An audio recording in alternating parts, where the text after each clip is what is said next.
English पढ़ाया जाएगा, science पढ़ाई जाएगी, सोशल स्टडी पढ़ाई जाएगी। तो ये सारी चीजें सिलेबस के अंदर आती हैं। फिर वो कब पढ़ाई जाएंगी वो तयन करते हैं कि इस क्वार्टर में इतना बच्चा हिस्सा कवर कर लेगा और इस क्वार्टर में ये कर लेगा। तो वो सिलेबस प्लानिंग के हिस्से में आ जाती हैं चीजें, तो वो हो जाता है सिलेबस।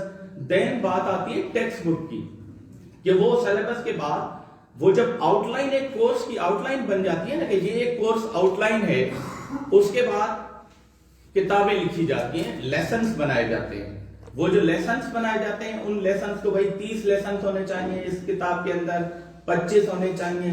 फिर ईमानदारी के कितने होने चाहिए, दयानतदारी के कितने होने चाहिए, स्किल के हवाले से कितने होने चाहिए, इस्लाम की मालूमात के हवाले से कितने होने चाहिए, साइंस की इंफॉर्मेशन के हवाले से क्या होना चाहिए, कौन से कितने चैप्टर्स होने चाहिए।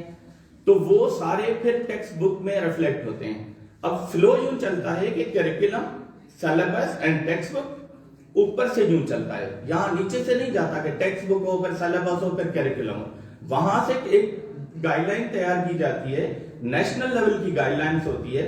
हर मुल्क जो है वो अपने करिकुलम्स डिसाइड करता है और थिंक टैंक डिसाइड करती है कि हम अपनी कौम को किस तरफ लेके जा रहे हैं। अब यहां पे हम थोड़ा सा ये बात करेंगे कि करिकुलम जो है वो रिवाइज हुआ था पिछली दफा, वो हुआ था 2006 में। अब अर्ली चाइल्ड के करिकुलम में तो बार बार तब्दीलियां आती रही हैं, क्योंकि 2002 में बना, फिर 6 में बना, फिर 7 में बना, फिर 13 में बना, फिर 19 में बना। लेकिन जो ओवरऑल करिकुलम की जब हम बात करें तो ओवरऑल करिकुलम 2006 में रिवाइज हुआ था, और ये सालों बाद होता है, 10 साल 20 साल हो जाते हैं उसके बाद जाके रिवाइज होता है। और 2006 के बाद अभी 2020 में ये रिवाइज करिकुलम आया है, जिसको सिंगल नेशनल करिकुलम का नाम दिया गया है। और ये जो है वो एक नया इनिशिएटिव है इस नई गवर्नमेंट का। एक कौम एक निसाब की बात हम करते हैं। अब मसला ये है कि यहाँ पे करिकुलम्स की जब देखते हैं तो एक करिकुलम एक पढ़ाया जा रहा है, दूसरी जगह दूसरा पढ़ाया जा रहा है, तीसरी जगह तीसरा पढ़ाया जा रहा है। तो ये सारे मामला को देखते हुए बात ये हुई कि करिकुलम एक होना चाहिए, तो उस पे ये करिकुलम बनाया गया है। इसको हम थोड़ा सा देखते हैं। विजन जो है इस करिकुलम का वो है कि one system of education for all. अब सबसे पहले तो एक पेज पे हम आ जाएंगे, भाई एक सिस्टम हो एजुकेशन, ठीक है, और उसके लिए ये एफर्ट्स की जा रही हैं। इस वक्त हम बात कर रहे हैं करिकुलम की, लेकिन ये एक स्टेप है आगे के लिए, जो कि एजुकेशन सिस्टम में तब्दीली ले आएगा और एक सिस्टम होगा। और इस करिकुलम का मीडियम ऑफ इंस्ट्रक्शन एक होना चाहिए, मीडियम ऑफ इंस्ट्रक्शन एक होना चाहिए, और कॉमन प्लेटफॉर्म होना चाहिए असेसमेंट का। तो ये भी इस करिकुलम का एक हिस्सा है कि भाई आपके जितने भी लोग हैं, जितने भी स्कूल्स हैं, वो सब इसी करिकुलम को फॉलो करें, चाहे वो एलिट क्लास स्कूल हो, चाहे वो मिडिल क्लास स्कूल हो, चाहे वो रूरल का स्कूल हो, लेकिन उनका करिकुलम एक होगा और सभी उसी को फॉलो करेंगे। फिर बात आई कि हाई क्वालिटी एजुकेशन, और ये मैंने जैसे पहले आपको बताया कि ये one system of education for all की बात है, कि इसमें सिंगल नेशनल करिकुलम जो है वो उसी तरफ एक कदम है। अब इसकी ऑब्जेक्टिव्स को हम देखते हैं कि all children have fair and equal opportunity to receive the high quality education, ये इस करिकुलम के ऑब्जेक्टिव हैं। सोशल बॉन्डिंग की बात की गई है, इसमें नेशनल इंटीग्रेशन की बात है। इससे पहले equal opportunities for upper social mobility. अब सोसाइटी के क्लास सिस्टम है यहाँ पे, और क्लास सिस्टम पे बहुत बात की जा रही है इस दौरे हुकूमत में, तो वो क्लास सिस्टम को खत्म करने के लिए भी एक सिंगल करिकुलम की जरूरत थी। फिर इक्विटी इन एजुकेशन, इक्वलिटी और इक्विटी को तो काफी सारे लोग जानते हैं, ये वर्ड कॉमन है, लेकिन फिर भी मैं थोड़ी सी वजाहत ये कर लूं कि इक्वलिटी तो बराबरी की बात हो रही है। और इसमें मैं एक ये मिसाल दूंगा कि एक बच्चा है जो स्टेज पे खड़ा है और उस तरफ देख नहीं रहा है, एक बच्चा थोड़ा कद का बड़ा है, तो उसको 2 ईंटें रख के दे दी एक बच्चे को, वो उस पे खड़ा हो गया और वो वैसे ही खड़ा है। दूसरी मिसाल ये दी जाती है कि एक माँ है जो हामला है, और वो हामला माँ को चाहिए 2 रोटियां, और एक आम सा कॉमन मैन है जिसको 1 रोटी की जरूरत है। तो उसको एक मिले, उसको दो मिले, ये इक्विटी कहलाती है। अगर इक्वलिटी की बात करें तो उसको भी 2 रोटी मिले, उसको भी 2 रोटी मिले। तो इस करिकुलम में इस बात को भी नजर में रखा गया कि इक्विटी हो एजुकेशन के अंदर। फिर होलिस्टिक डेवलपमेंट की बात है,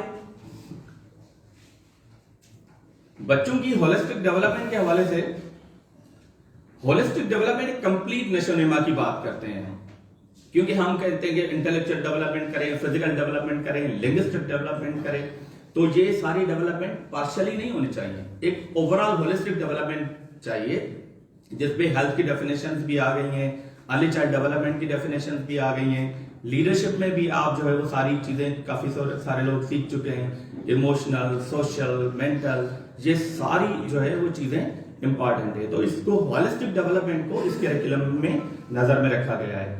और जो है वो smooth inter provincial mobility for the teachers and student. अब टीचर्स स्टूडेंट्स की मोबिलिटी की भी है कि यहाँ पे अगर एक ही करिकुलम होगा और इसमें काफी आसानी होगी कि यहाँ पे इंटर प्रोविंशियल मोबिलिटी हो सकेगी स्टूडेंट्स एंड टीचर्स की कंसिडरेशंस इस करिकुलम में जो रखी गई, उसमें सबसे पहले तो जाहिर है टीचिंग कुरान और सुन्ना, क्योंकि इस्लामी जमहूरिया पाकिस्तान है हम, तो उसमें उसको नजर में रखा गया। Vision of Quaid and Iqbal, constitutional framework की बात की गई, इसमें उसको नजर में रखा गया है कि कंसिडर किया गया है। National policies, goals, national standards, SDG 4 education का है, उससे अलाइनमेंट की गई इसको। Emerging international trends, teaching and learning assessment, outcome based approach, इस पे बात की गई है, जिसपे पहले भी हमारा जो विजन था उसी में भी आउटकम बेस्ड ही इसको रखा गया है। Focus on values, life skill based, inclusive education, इसमें इंक्लूसिव एजुकेशन को भी फोकस किया गया है, क्योंकि इंक्लूसिव एजुकेशन थोड़ा सा साइड पे चल रहा था, अब उसको क्योंकि पूरी दुनिया इंक्लूसिव पे जा रही है तो इसमें इंक्लूसिव एजुकेशन है।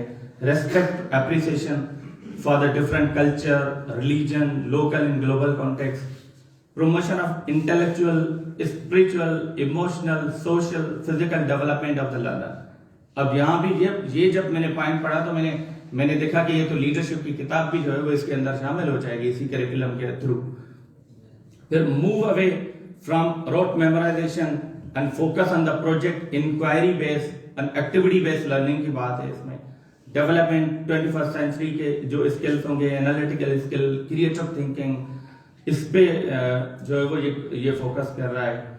यूज ऑफ आईसीटी, अब आईसीटी पे अल्हम्दुलिल्लाह मतलब हम एज ए ओवरऑल ऑर्गेनाइजेशन देखें तो ये 2 साल में हमने बहुत ग्रो किया, और ये 2 साल में हमने एक वजह हमारी ग्रोथ की ये भी थी, वरना सारे इदारे ज्यादातर एनजीओ रुक गई थी एक जगह, और एक वजह ये थी कि हम जो है वो इंफॉर्मेशन टेक्नोलॉजी हमारे एनजीओ के अंदर काफी हमने काम किया उस पर। हर बंदा तकरीबन लैपटॉप यूज करना जानता है, कम्युनिकेशन जानता है, और फिर मॉर्निंग मीटिंग हमारी रुकी नहीं। 23 को जब लॉकडाउन लगा था, 23 मार्च को, उस दिन से मॉर्निंग मीटिंग शुरू हुई थी, और आज भी पूरा पाकिस्तान जो है इस मॉर्निंग मीटिंग में बैठा हुआ है। तो ये आईसीटी को भी दायरे इस करिकुलम के अंदर जो है वो रखा गया है। फिर हम बात करते हैं कि trends in international mathematics science study, उससे भी इसकी अलाइनमेंट है इस करिकुलम की। इस करिकुलम को 3 फेजेस के अंदर बनाया जा रहा है। उसमें पहला फेज जो है वो कंप्लीट हो चुका है इसका, जिसमें टेक्स्ट बुक जो है वो प्री प्राइमरी से लेके क्लास 5 तक ये कंप्लीट हुआ है इसका फेज। फेज 2 इसका जो है वो मार्च 2022 तक जो है आ जाएगा इंशाल्लाह, और फेज 3 इसी तरह मार्च 2023 तक इसका आएगा। तो अभी हम जो भी करिकुलम की बात कर रहे हैं सिंगल नेशनल करिकुलम की, वो क्लास 5 तक अब तक बन चुका है। अब इसमें जो डेवलपमेंट प्रोसेस था इसमें इसको इनिशिएट करने के लिए सिंगापुर के करिकुलम को रिव्यू किया गया है, कैम्ब्रिज को रिव्यू किया गया है, उससे इसकी अलाइनमेंट की गई है।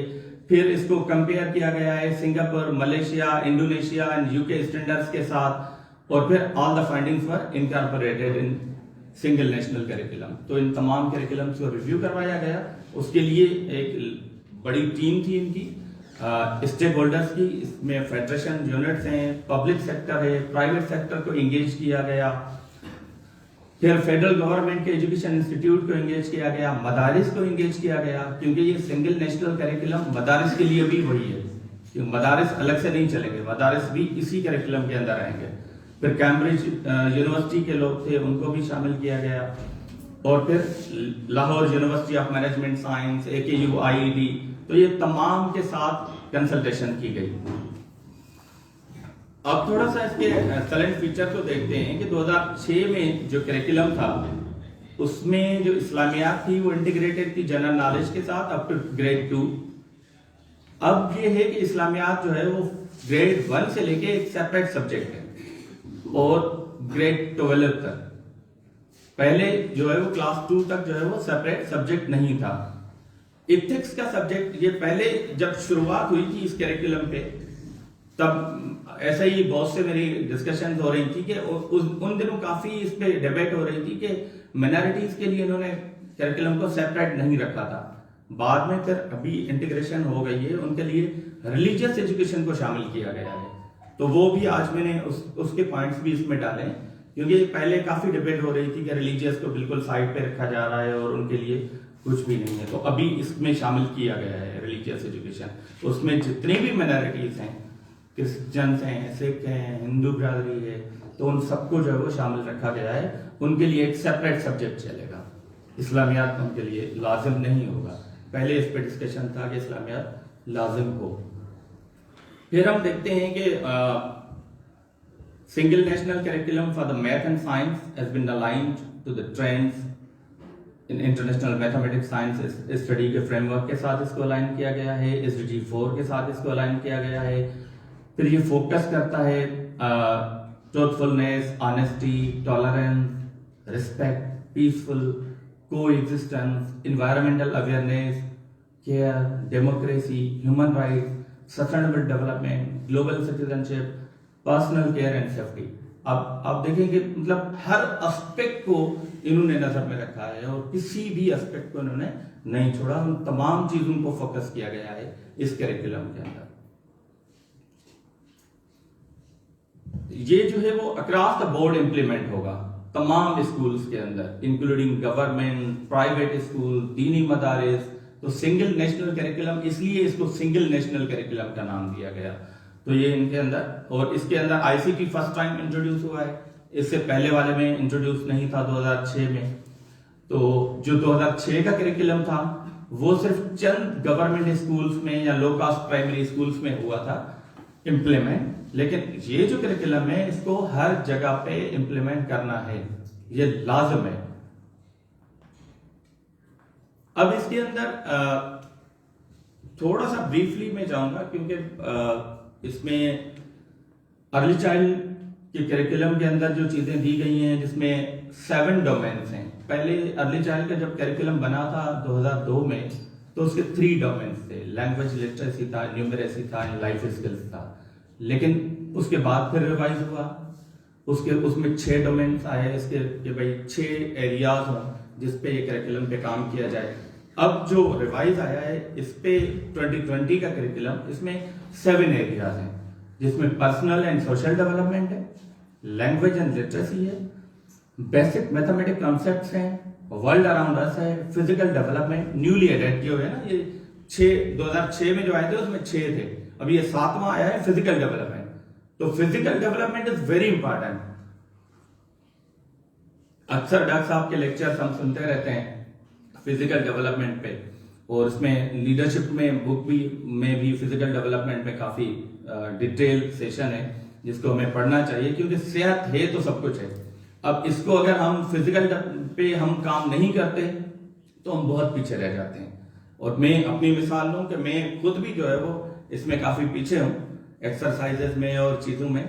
तो मैं आप सबको भी सजेस्ट करूंगा, ये देखें ये करिकुलम में ये ऐड किया गया है, अब ये न्यूली एडिशन है, तो इसमें हर किसी को अपने फिजिकल हेल्थ पे काम करना चाहिए, क्योंकि हम तंदुरुस्त होंगे तो आगे बढ़ेंगे ना, और किसी और के काम आ सकेंगे। अगर हम बीमार पड़ जाएंगे तो हम अपने भी काम के नहीं रहेंगे, बाकियों के काम के लिए तो अलग बात है। क्रिएटिव, फिर हेल्थ, हाइजीन एंड सेफ्टी है, एंड क्रिएटिव आर्ट्स है। तो ये ECD के करिकुलम में ये लर्निंग एरियाज को फोकस किया गया है। इसके अंदर फिर डिटेलिंग है बहुत सारी कि holistic development, personality development, competency, skills, फिर टीचर्स के लिए गाइडलाइंस, तो बहुत सारी चीजें इसके अंदर शामिल हैं। इस्लामियात की जब हम बात करते हैं तो इस्लामियात में अभी 2017 में एक आया था होली कुरान एक्ट, कि वो तमाम बच्चों को जो है वो कंपलसरी टीचिंग है कुरान शरीफ की। हम एज ए मुस्लिम ये कंपलसरी है हमारे लिए कि हम जो है वो कुरान की तालीम हासिल करें। तो इसमें ये है कि ये क्लास 5 तक जो भी बच्चे होंगे वो सारे कुरान शरीफ कंप्लीट पढ़ चुके होंगे और 200 अहादीस भी याद कर चुके होंगे। तो ये इसमें जो है वो न्यूली एडिशन है कि 1 to 5 के लिए इस्लामियात का, जिसमें ये डिवीजन भी दी गई है कि जमात अव्वल तक 4 सूरतें और कुरानी कायदा वो उसको आता हो, फिर जमात 2 में पहला और दूसरा पारा आता हो, इसी तरह जमात 5 तक जब पहुंचे तो 19वां और 30वां पारा भी उसको आ चुका हो, और फिर इसी तरह से हदीसें और बाकी भी जो है वो इसमें शामिल हैं।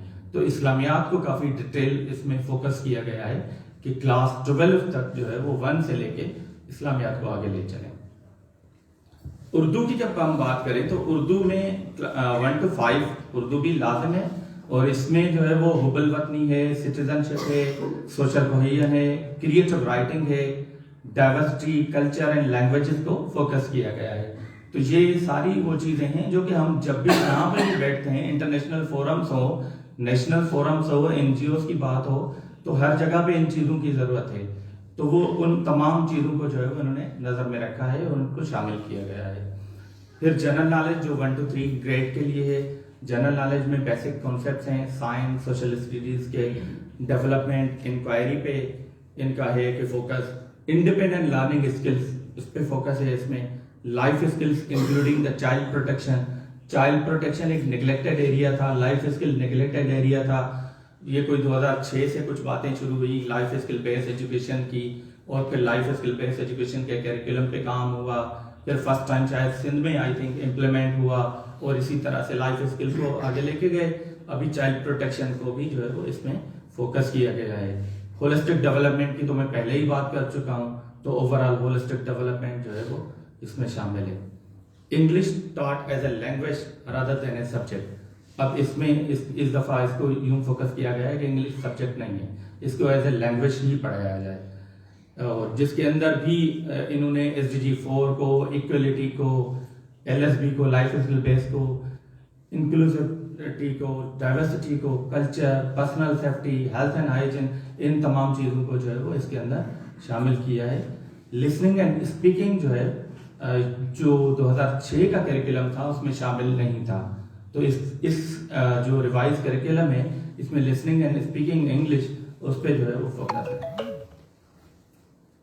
मैथमेटिक्स की हम बात करें तो मैथमेटिक्स में रियल लाइफ सिचुएशन के एग्जाम्पल्स के थ्रू जो भी अब टेक्स्ट बुक बनेंगे उन टेक्स्ट बुक में इसको फोकस किया गया है। करिकुलम की गाइडलाइन ये है कि उसमें रियल लाइफ एग्जाम्पल्स डाले जाएं मैथमेटिक्स में भी, और इसी तरह जो है वो प्रोमोट किया जाए डिफरेंट एक्टिविटीज को जो सजेस्ट की गई हैं इस करिकुलम के अंदर। Solid conceptual foundation based on the logical reasoning, इसको फोकस किया जाएगा। Integration of ICT through web links और अलाइनमेंट जो trends in international mathematics science and study. इसी तरह जनरल साइंस में चीज़ें दी गई हैं कि ग्लोबल ट्रेंड्स हैं, बेस्ट प्रैक्टिसेस जो है वो साइंस एजुकेशन में दी जाएं, conversation, bio ethics, scientific responsibility, care, environment and living things, inquiry based learning इसमें शामिल की गई है। और इसी तरह स्टीम जो है वो स्टीम एजुकेशन, जिसका काफ़ी जगह पे जिक्र आता है आजकल के एजुकेशन को एज ए इंटीग्रेशन लिया जाए। Steam basically science, technology, engineering, arts, math, इसको जो है वो स्टीम कहा गया है कि उसको भी इंटीग्रेट करके इसमें शामिल किया जाए टेक्स्ट बुक्स के अंदर जब करिकुलम के बाद बनेंगे। सोशल स्टडी के अंदर भी सिटीजनशिप, हिस्ट्री है, इसमें गवर्नमेंट इकोनॉमिक्स है, कल्चर, ज्योग्राफी है, inclusion of national, global, digital citizenship, और फिर इंक्लूडिंग राइट्स। फिर न्यू थीम्स जो इस दफ़ा ऐड हुए हैं सोशल स्टडी के अंदर, उसमें लोकल गवर्नमेंट का भी है, क्योंकि इससे पहले लोकल गवर्नमेंट का बच्चों को नहीं पढ़ाया जाता था, ना ही पता है बच्चों को ज़्यादातर कि लोकल गवर्नमेंट के सिस्टम्स क्या हैं, किस तरह चलती हैं, क्या निज़ाम होता है, तो वो भी इस करिकुलम के अंदर शामिल किया गया है। पैट्रियटिज्म है, डेमोक्रेसी है, ये सोशल स्टडी के अंदर न्यू कुछ कॉन्सेप्ट ले आए हैं कि बच्चों को डेमोक्रेसी का भी पता हो, होबल वतनी पे तो काफ़ी इन्होंने समझा है। इम्पॉर्टेंस रूल ऑफ लॉ उस पे है, इस पे इंटीग्रेशन ऑफ पीस लिविंग, ये पीस लिविंग वाला भी कॉन्सेप्ट जो है वो न्यू इसमें एडिशन होगा इसके अंदर सोशल स्टडी के अंदर। Acceptance, respect, appreciation the diversity. Religious education के हवाले से जो इससे पहले शामिल नहीं था, इसको बिल्कुल एज ए बिल्कुल इंडिपेंडेंटली उनके लिए एक सब्जेक्ट होगा रिलीजियस एजुकेशन का, जिसमें तमाम जो भी मिनॉरिटीज हैं उनके लिए, जैसे हिंदुइज्म है, सिखिज्म है, क्रिश्चियंस है, तो उनके लिए ये 6 एरियाज होंगे जो करिकुलम ने बताए हैं कि इंट्रोडक्शन टू दैट रिलीजन।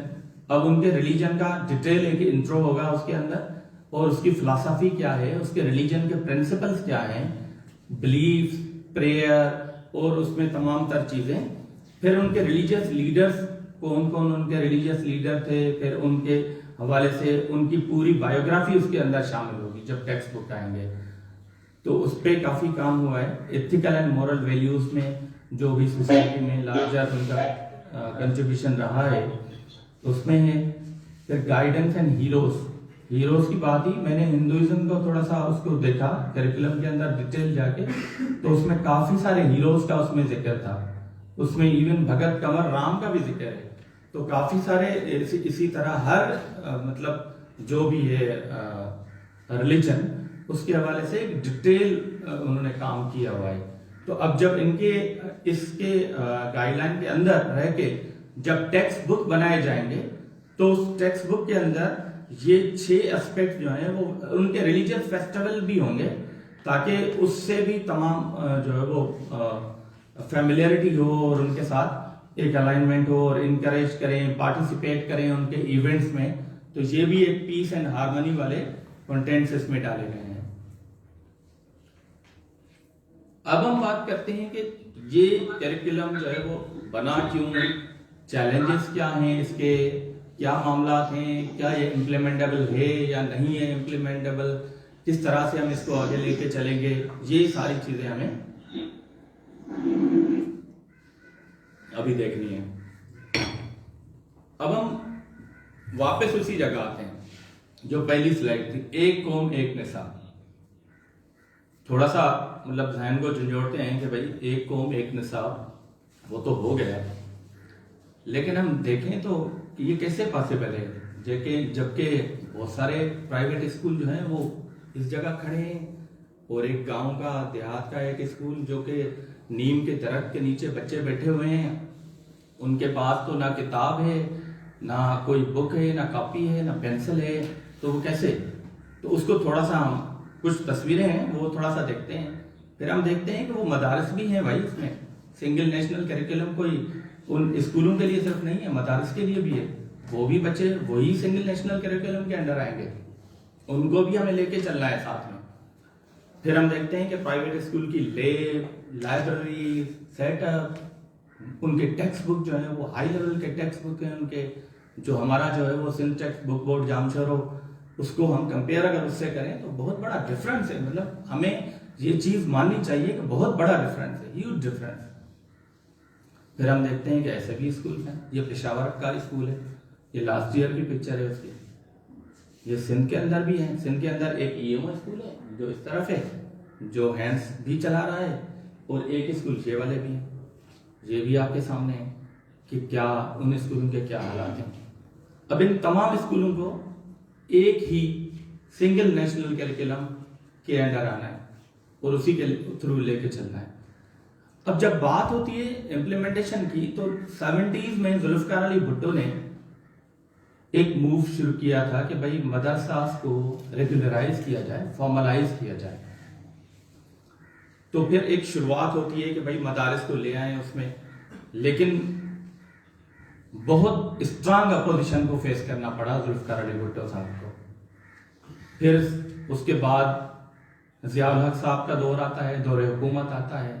इस दौरे हुकूमत को कुछ लोग इस्लामाइजेशन भी कहते हैं कि वो इस्लामाइजेशन का दौर था। उन्होंने भी कोशिशें की, और काफ़ी मतलब मदारिस जो है वो आगे बढ़े, और फिर उस पर कुछ लोग ये कहते हैं कि ये बुनियाद परस्ती का और फ़िरका परस्ती का और ये सारे मामला हुए हैं। तो बहरहाल एक इस्लामाइजेशन का एक गिरा था। परवेज़ मुशर्रफ ने थोड़ी सी कोशिश की कि इन मदारिस को रेगुलराइज किया जाए। सिर्फ 3 मदरसे जो है वो रेगुलर हुए, वो इनरोल हुए। एक प्रोजेक्ट उन्होंने शुरू किया, 100 में से सिर्फ 3। तो ये काफ़ी मुश्किल है कि इन तमाम मदारिस को हम इनरोल करें, रजिस्टर करें, मेनस्ट्रीम में ले आएं और फिर उनको लेके चलें।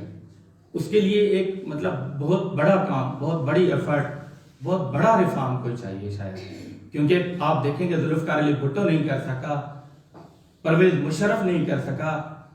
तो अभी इस दौरे हुकूमत में अगर हम इस तरह की बात करें तो मतलब कहीं कहीं हमें लग रहा है कि चैलेंजेबल है, मतलब मसाइल का शिकार होंगे हम अगर इसको शुरू करेंगे तो।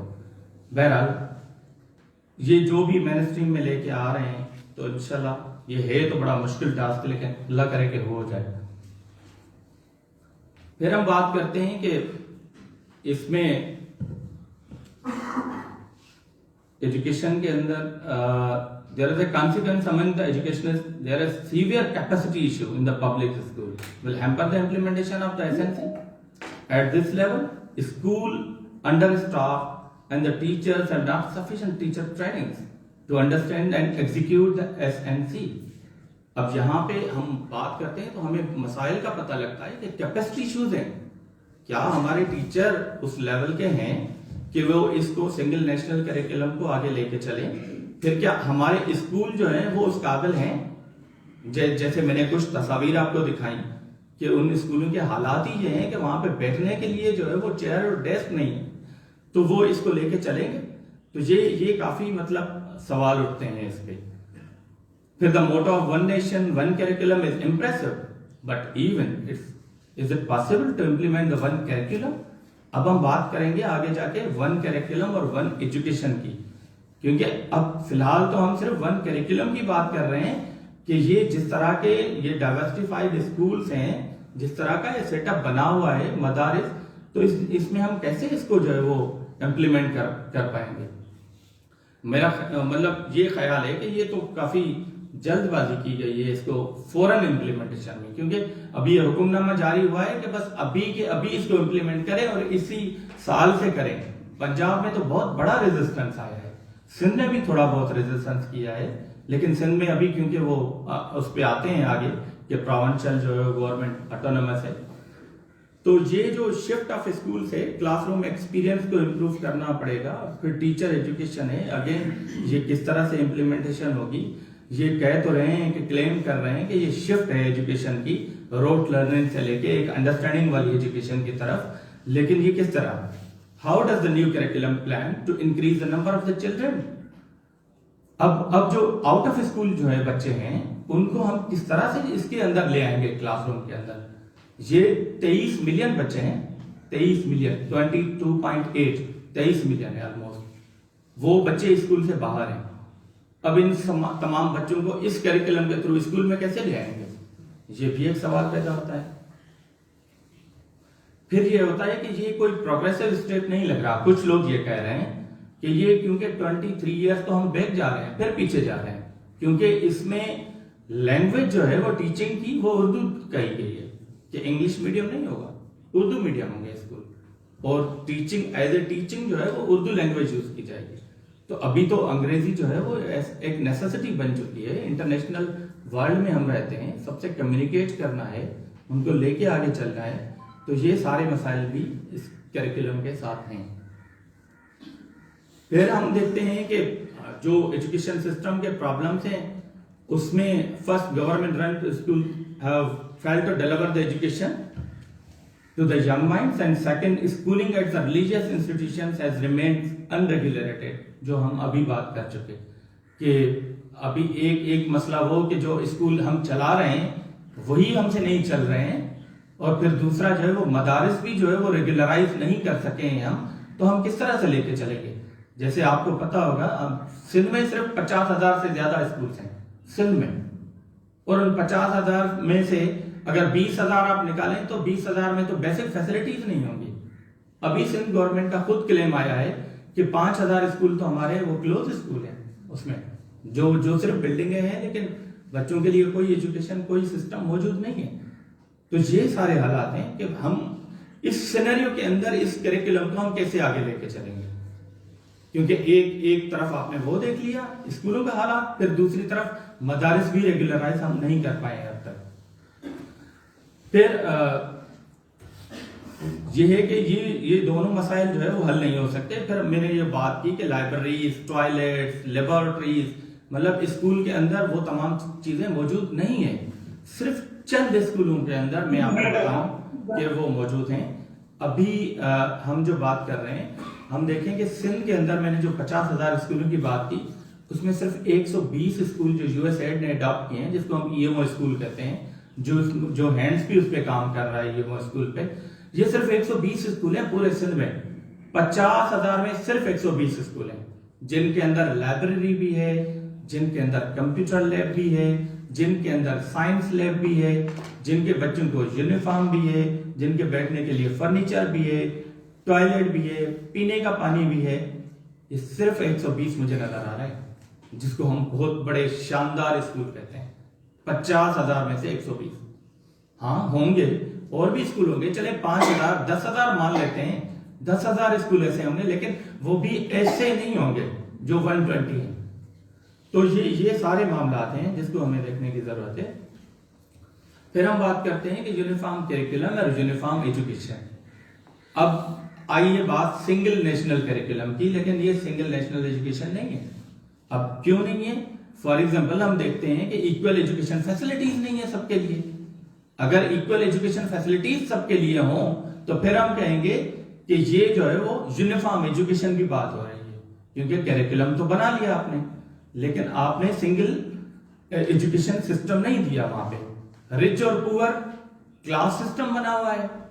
अब रिच का जो है वो स्कूल वो उस लेवल पे है कि आप पहुंच ही नहीं पाते। फिर अर्बन और रूरल के अलग मसाइल हैं, फिर बॉयज और गर्ल्स के अलग मसाइल हैं। मतलब जेंडर वाइज आप देखेंगे तो जेंडर वाइज भी हजारों इश्यूज है वहां पे। अब यहाँ पे जो सिंध की या ओवरऑल पाकिस्तान की दुनिया की डेटा आप देखें तो गर्ल्स के लिए वॉशरूम ही नहीं है, वो ड्रॉप आउट हो रहा है बच्चों का, बच्चियां ड्रॉप आउट हो जाती हैं सिर्फ वॉशरूम ना होने की वजह से।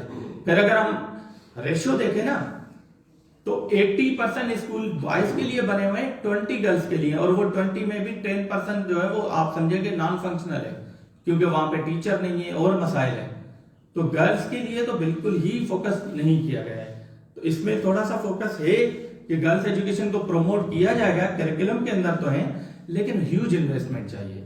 अब 23 मिलियन बच्चे जो आउट ऑफ स्कूल हैं, पहले तो उनको ले आए। अब उनको अगर ले आए तो रिसोर्सेज कितने चाहिए? 23 मिलियन बच्चे, huge resources required, huge recruitment, staff आपको चाहिए, फिर आपकी स्कूल बिल्डिंगें चाहिए, हर चीज आपको चाहिए सिर्फ उनको ले आने के लिए। बाकी जो करंट हालात हैं उनको इंप्रूव करने के लिए जो 7% जीडीपी भी होगा ना, तो भी शायद हम ना कर पाए। तो इतना डिफिकल्ट है। ये प्राइवेट स्कूलों ने काफी रेजिस्ट किया है कि हम कैसे इसको इम्प्लीमेंट करें, जिसमें बड़े बड़े नाम हैं स्कूलों के, city grammar school, public schools, ये तमाम स्कूल रेजिस्ट कर रहे हैं कि अब 1 to 3 जो है वो एक सडन आप कह रहे हैं कि उर्दू लैंग्वेज में पढ़ाया जाए, तो ये कैसे पढ़ाया जाएगा। फिर जो है वो साइंस और इनको जो है वो मर्ज किया गया है, सोशल स्टडीज को जनरल नॉलेज में, तो club in one subject called the general knowledge, तो वो 2 सब्जेक्ट मर्ज करके आपने जनरल नॉलेज कर दिया। फिर उसकी इम्प्लीमेंटेशन किस तरह होगी ग्रेड 5 तक। अब Punjab curriculum text book board ने तो मना कर दिया, उन्होंने कहा कि हमसे अप्रूवल लें, टेक्स्ट बुक आप बनाएं, रिवाइज करें और उसी को ले चलें, क्योंकि ये अब इस तरह से नहीं चलेगा। तो टेक्स्ट बुक को रिवाइज करने की बात हो रही है। अब टेक्स्ट बुक के अंदर ये एक तस्वीर काफी चली थी, इस तस्वीर में मतलब काफी इसको क्रिटिसाइज किया गया करिकुलम को, इस करिकुलम को क्रिटिसाइज किया गया और ये कहा गया कि आप देखें कि इस तस्वीर में जो है वो बच्ची और माँ नीचे बैठी हुई है और बेटा और बाप जो है वो सोफे पे बैठा हुआ है। अब यहाँ से ही डिस्क्रिमिनेशन शुरू हो जाती है, तो ये करिकुलम जो है वो आगे जेंडर पे क्या फोकस करेगा और क्या चीजें होंगी। खैर ये तो एक तस्वीर थी, तो मैंने वैसे ही आपसे शेयर कर दी कि मतलब लोग तो मतलब इस तरह से भी देख रहे हैं इसको, तो हमें काफी सारा इस पे काम करना पड़ेगा। अब जब टेक्स्ट बुक की बात आती है, तो text book, high quality text book की बात आती है, ये जो हम सिंध टेक्स्ट बुक बोर्ड या पंजाब टेक्स्ट बुक बोर्ड, तो वो बुक बोर्ड जो किताबें पब्लिश कर रहे हैं उनको अगर हम कंपेयर करें, जो भी इलिट स्कूल्स हैं, मैं नाम नहीं लेना चाहता बार बार, जो भी इलिट स्कूल हैं उसके साथ उस बुक को कंपेयर करें तो बहुत बड़ा आपको गैप नजर आएगा। तो एक ह्यूज इन्वेस्टमेंट चाहिए इन टेक्स्ट बुक को रिवाइज करने के लिए, उस पर काम करना चाहिए हमें। फिर हम बात करते हैं कि ट्रेन टीचर्स, अब ह्यूज फोर्स चाहिए जो इन तमाम टीचर्स को ट्रेन करें। अब बहुत सारे टीचर्स तो पुराने हैं और उनको 20-20 साल हो गए हैं, 25-25 साल हो गए हैं।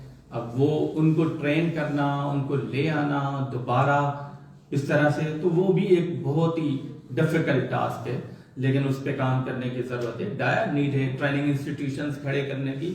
सिंध में आप गिने चुने नाम है, कोई 4-5 अगर आप ट्रेनिंग इंस्टीट्यूट की बात करेंगे तो, और बाकी जो है वो फिर ट्रेनिंग इंस्टीट्यूट है ही नहीं।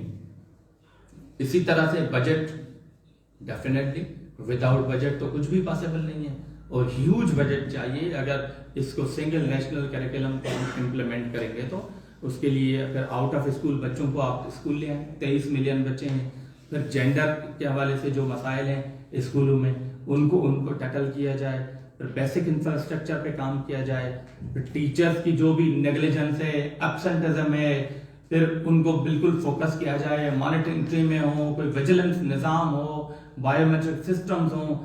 तो ये बहुत सारे काम करने की जरूरत है। Books, pencil, uniform, transport system.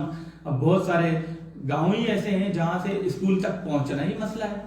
कुछ बच्चे तो ऐसे भी हैं जो कश्ती में चढ़ के, उनको कश्ती पार करके, दरिया पार करके स्कूल तक पहुंचना पड़ता है। कुछ बच्चे तो ऐसे हैं जिनको जो है वो स्कूल जो है वो सराउंडिंग में मौजूद ही नहीं है, वहां तक उनके लिए कोई ट्रांसपोर्ट सिस्टम हो। कुछ बड़े स्कूल बनाए जाएं, मेगा स्कूल्स हों, जिनमें हाई फाई लेवल के प्रोफेसर, लेक्चरर, इस तरह के लोग हों जो उसको लेके चलें उसको स्कूल लेवल को, और फिर जो है वो तमाम बच्चों को पिक एंड ड्रॉप फैसिलिटीज हों। तो उसके लिए भी कोई बजट चाहिए होगा। आर्टिकल 25A जो है, ये भी जो है वो उसके बाद, क्योंकि वो सारी